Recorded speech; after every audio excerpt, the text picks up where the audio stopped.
Hello बच्चों, आपका एक बार फिर से स्वागत है मेरे YouTube चैनल पर। पहले वीडियो को आपने बहुत अच्छे से लाइक किया, बहुत सारे व्यू उसमें मुझे मिले और उससे मुझे अब यहाँ पे प्रेरणा मिल रही है कि मैं आगे भी वीडियो को बढ़ाऊं। तो बच्चों, आपको अब जो मैं वीडियो आपको पढ़ाने जा रहा हूँ, मतलब उसके आगे वाला कोर्स, उसको पढ़ने में आपको बहुत मजा आएगा। आपको मैं बोर नहीं होने दूंगा, फन के साथ हम इसको पढ़ेंगे। तो आइए हम स्टार्ट करते हैं। देखिए, लास्ट जो वीडियो था उसमें हमने अवतल दर्पण से प्रतिबिंब को बनना देखा था। अब उसको हम आगे बढ़ाते हैं। क्वेश्चन जो आता है हमारे बोर्ड एग्जाम में वो कुछ इस तरीके से आता है, सिद्ध कीजिए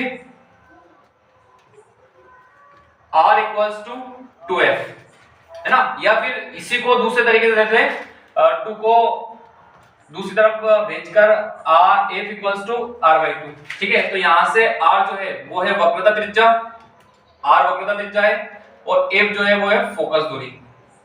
ठीक, इस तरीके से क्वेश्चन हमसे पूछा जाता है। ये इसको ऐसा पूछ सकते हैं, सिद्ध कीजिए वक्रता त्रिज्या इक्वल्स टू 2 इंटू फोकस दूरी। ऐसे भी हमसे क्वेश्चन पूछा जा सकता है। या फिर फोकस दूरी इक्वल्स टू r/2। इसका मतलब हुआ r आपका हो जाएगा वक्रता त्रिज्या। तो इस तरीके से ये बहुत सारे तरीके होते हैं इस क्वेश्चन को पूछने के। अब इसका हम छोटा सा और स्वीट सा प्यारा सा डेरिवेशन मैं आपको यहाँ पे करके दिखाऊंगा और आपको बहुत अच्छे तरीके से समझ में आएगा। ठीक है, तो हम क्या करते हैं कि पहले तो बोर्ड को कर लेते हैं रफ और यहाँ पे लिख देते हैं जो आपको सिद्ध करना है। आपको सिद्ध करना है r इक्वल्स टू 2f या f इक्वल्स टू r/2, है ना। वक्रता त्रिज्या जो होती है फोकस दूरी की 2 गुनी होती है और फोकस दूरी जो होती है वो वक्रता त्रिज्या की आधी होती है। ठीक है, तो ये जो क्वेश्चन होता है जनरली इस तरीके से पूछा जाता है कि अब दर्पण के लिए इसको सिद्ध कीजिए। तो आपको जो इच्छा पड़े, आप चाहे तो उत्तल से इसको सोल्व कर सकते हैं, जो आपको इजी पड़े, या फिर अवतल से कर सकते हैं। तो मैं आपको अवतल से करके दिखाता हूँ। ठीक है, सबसे पहले हम रे डायग्राम यहाँ पे बनाएंगे। तो एक अवतल दर्पण बना लेते हैं जिसके अंदर की सतह परावर्तक होगी और बाहर की सतह जो होगी वो पोलिश युक्त होगी। ठीक है, इसकी मुख्य अक्ष P इसका हो जाएगा ध्रुव, ये हो जाएगा इसका F और ये हो जाएगा इसका C वक्रता केंद्र। ठीक है, देखो, जब प्रकाश किरण दर्पण पर समांतर आपतित होती है ना। जब प्रकाश किरण कहां से आती है? दर्पण पर, मतलब इसकी मुख्य अक्ष के समांतर आती है, मुख्य अक्ष के समांतर। ठीक है, तो ये इसका आने का रास्ता, इसको बोलेंगे आपतित किरण। तो दर्पण से टकराकर ये फोकस से होकर निकलती है। कहां से होकर निकलती है? फोकस से। ठीक है, तो डायग्राम बनाने का तरीका देखें। ये आपतित किरण, ये परावर्तित किरण, ये आपतित किरण, ये परावर्तित किरण। इसको कुछ नाम देते हैं, इसको देते हैं O, P तो आपने यहाँ पे ध्रुव दे रखा, O, Q दे देते हैं इसको और इसे दे देते हैं R। ठीक है ना, जो भी हम नाम देना चाहें। आप चाहो तो ABCD दे दो, सिंपल सा A B, अच्छा C इसमें है। ठीक है, A B ये C हो जाएगा, तो इसको हम दे देते हैं D, है ना। जो भी हम, जैसा भी हम नाम देना चाहें। देखो, होता क्या है कि परावर्तन का नियम हम यहाँ पे लगाते हैं। परावर्तन के नियम से क्या होता है कि इस पे एक अभिलंब आपको बनाना पड़ेगा। तो अभिलंब देखना ध्यान से, जो वक्रता केंद्र होता है इससे होकर हमेशा अभिलंब गुजरता है। किससे होकर गुजरता है?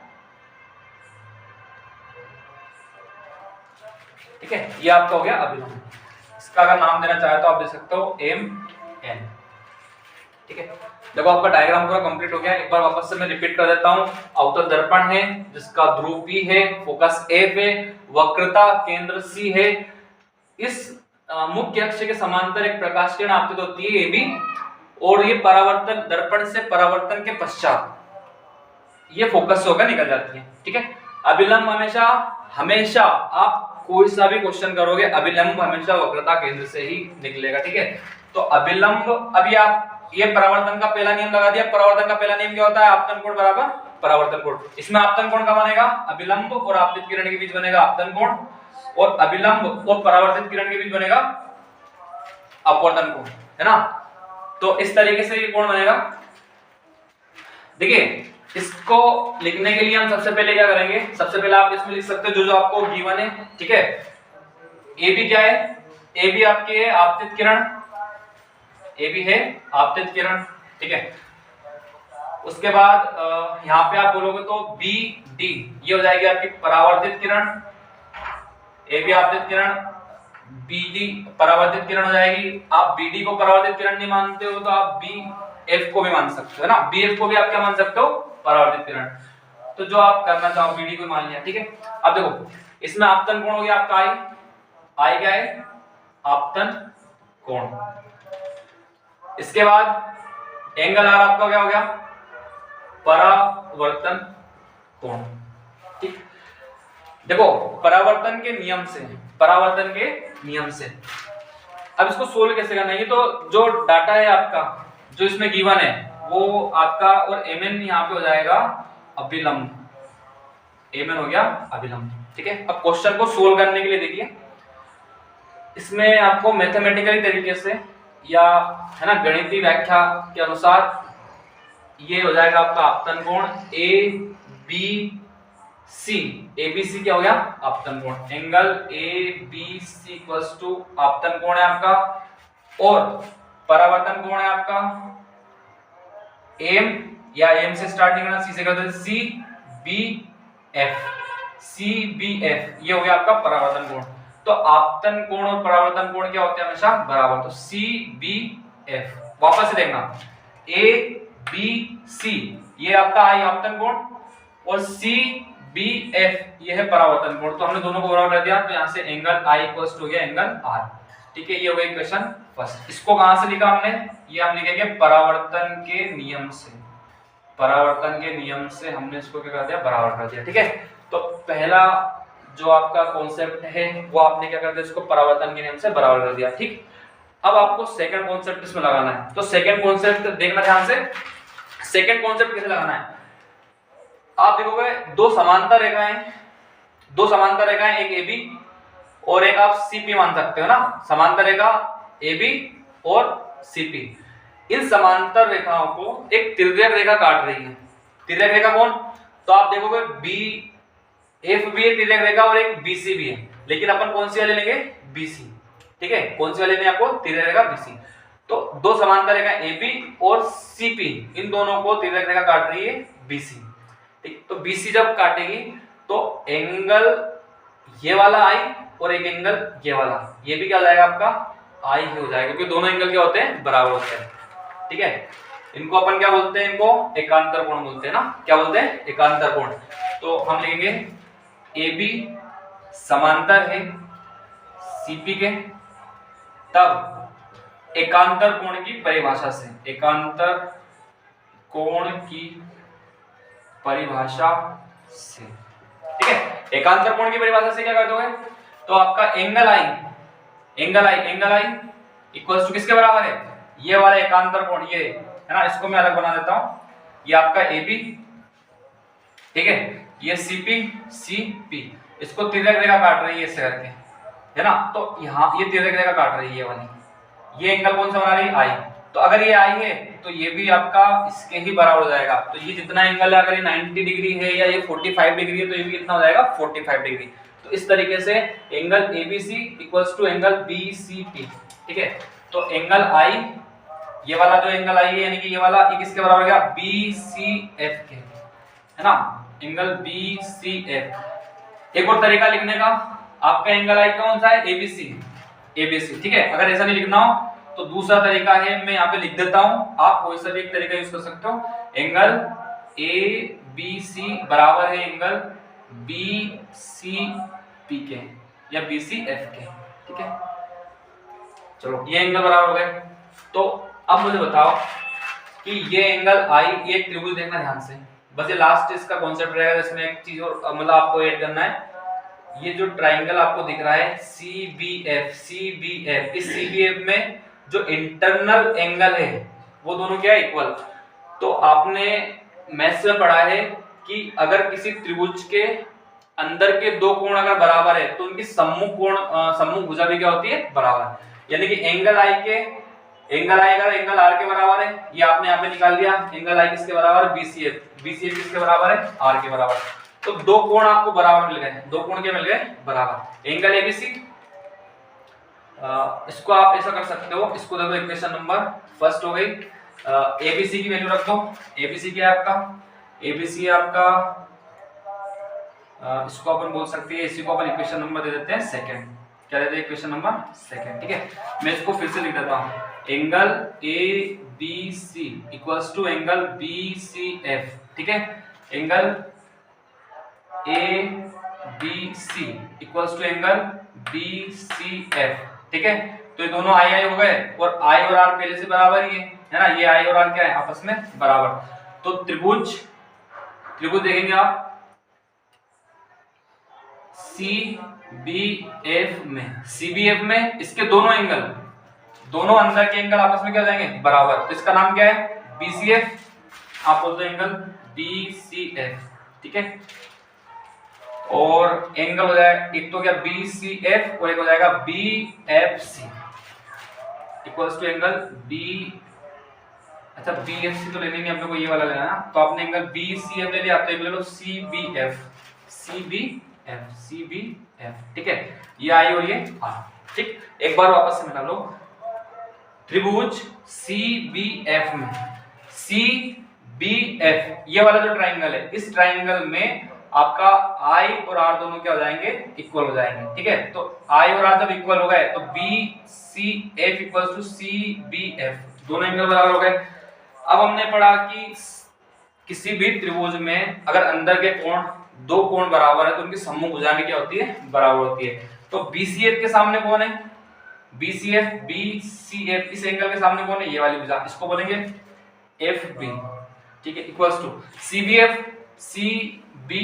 इस R के सामने है ना, इस एंगल के सामने कौन सी भुजा है, CF, तो ये हो गया आपका CF। ठीक है, FB इक्वल्स टू CF। ठीक, यहां तक पहुंच गए।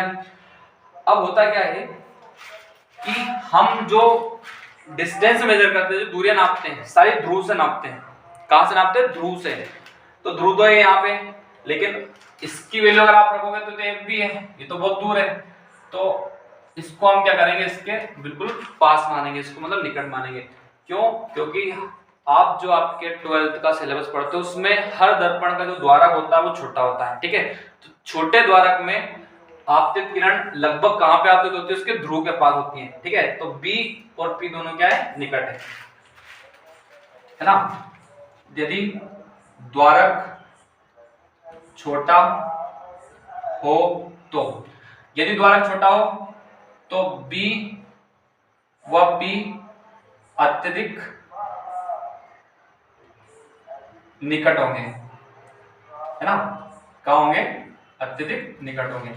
तो जो दूरी आप B से F की नापोगे वो आप अब P से F की नाप सकते हो। तो आपका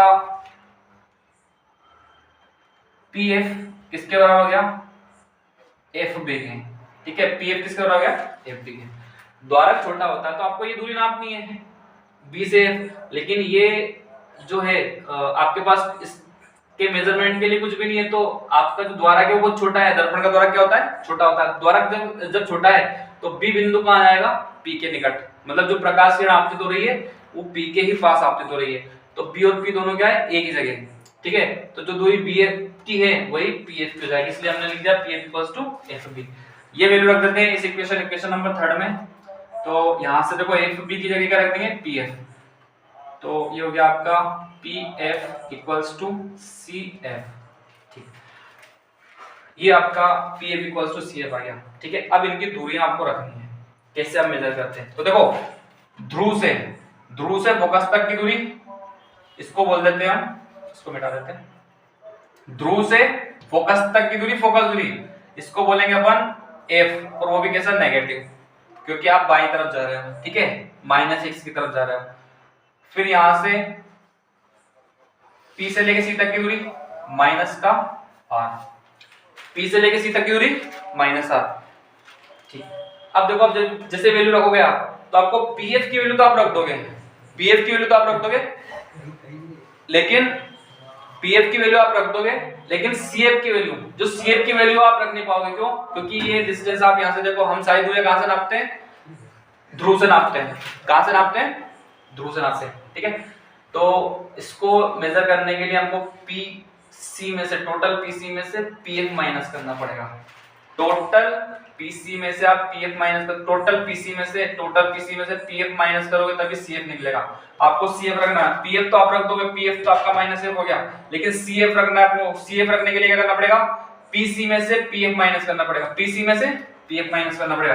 तो पीएफ इक्वल्स टू सीएफ की जगह आप रख दो पीसी माइनस पीएफ, ठीक है, इस तरीके से। चलो अब वैल्यू पुट कर देते हैं।